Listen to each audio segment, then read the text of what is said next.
So, you want to know about money? Let's dive in. Let's talk about something that's on everyone's mind: money. Specifically, how much of it people are actually making in the United States in 2025. You hear numbers thrown around, don't you? Big, impressive figures. Well, buckle up, because we're about to peel back the layers on this financial onion. It's a topic that's more twisted than a pretzel in a yoga class. We're constantly bombarded with headlines about economic growth, job numbers, and average salaries. But here's a little secret. These numbers often paint a picture that's about as realistic as a Hollywood movie. Our mission today is to untangle this mess and look beyond the shiny, headline-grabbing national average. Let's get to it, shall we? The big average salary, what is it really? Alright, let's get this out of the way. As of early 2025, the national average salary in the United States is around $65,500 per year. Now, before you jump for joy or burst into tears, let me be clear. This number, on its own, is about as useful as a chocolate teapot. This average is calculated by taking everyone's salary, from billionaire CEOs to part-time workers, lumping it all together, and dividing by the number of people. It's a mathematical exercise that often obscures more than it reveals. This single figure doesn't tell you about the vast differences from New York to Nebraska, or from a software engineer to a school teacher. The real story is far more complex. States of confusion. Why your zip code massively matters. Now let's talk about where you live. That national average of $65,500, it gets stretched and squeezed depending on your state. Moving across a state line could add or subtract tens of thousands of dollars from your expected annual earnings. States like California, New York, Massachusetts, and Washington often boast the highest average salaries. But hold your horses, because there's a large expensive elephant in the room: the cost of living. On the flip side, states like Mississippi, Arkansas, West Virginia, and New Mexico have lower average salaries, but also lower costs of living.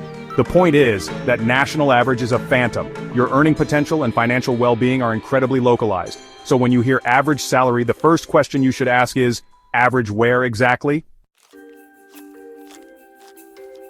Average versus median. Not just nerd talk, it's your wallet. Understanding the difference between average and median is crucial. The average salary is calculated by adding everyone's income and dividing by the number of people. This method is easily skewed by outliers. Imagine you have 10 people in a room, 9 earn $50,000 a year, and the 10th is Jeff Bezos. The average salary in that room would be astronomically high, but it doesn't reflect what most people earn. The median salary, however, is the middle value. If you line up everyone's salary from lowest to highest, the median is the salary of the person in the middle. This number gives you a much more realistic picture of what a typical person earns. For 2025, while the average US salary might be around $65,500, the median salary is typically lower, perhaps closer to $55,000 or $58,000. This difference tells you that income isn't evenly distributed. The median tells a more honest story. The Great Divide: pay gaps that just won't quit. Now we venture into territory that's not just about numbers, but about fairness. I'm talking about pay gaps. Those stubborn differences in earnings based on gender and race. For 2025, women earn around 82 to 84 cents on the dollar compared to men. This isn't just a number, it represents billions in lost earnings for women. For women of color, the gap is often even wider. Then there's the racial pay gap. On average, Black and Hispanic workers tend to earn less than their white counterparts, even when controlling for factors like education and experience.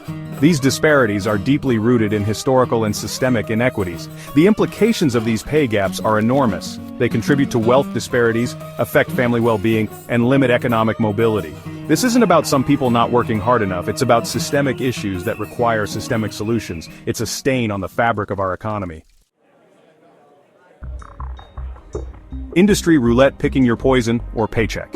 The industry you choose plays a colossal role in your earnings. Some sectors are practically printing money, while others expect you to survive on good intentions.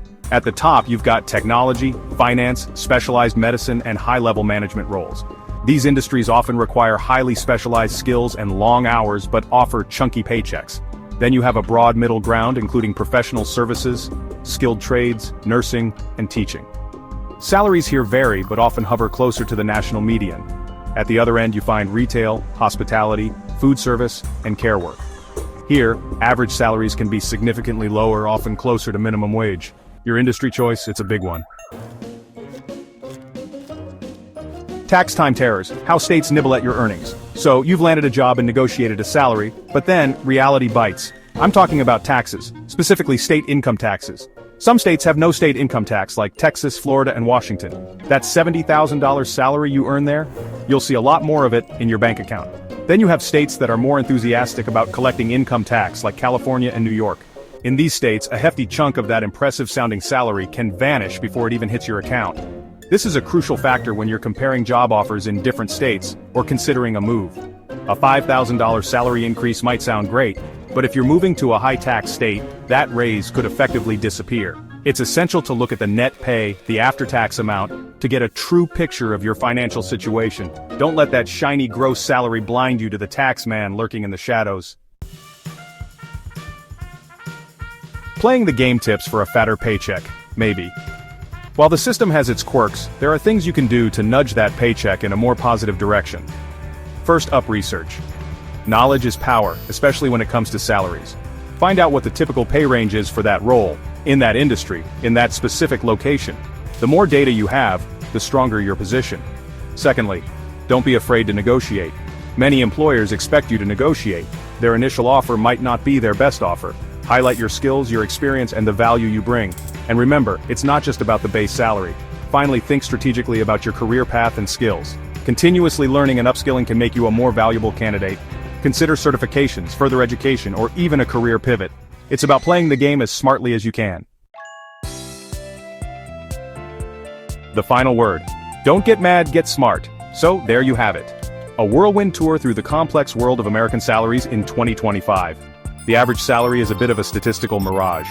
Where you live, what you do, your gender, and your race can all throw a massive spanner in the works. The real average salary isn't one number, it's a spectrum. The goal is to empower you with information. Understanding the nuances makes you better equipped to make decisions that work for you.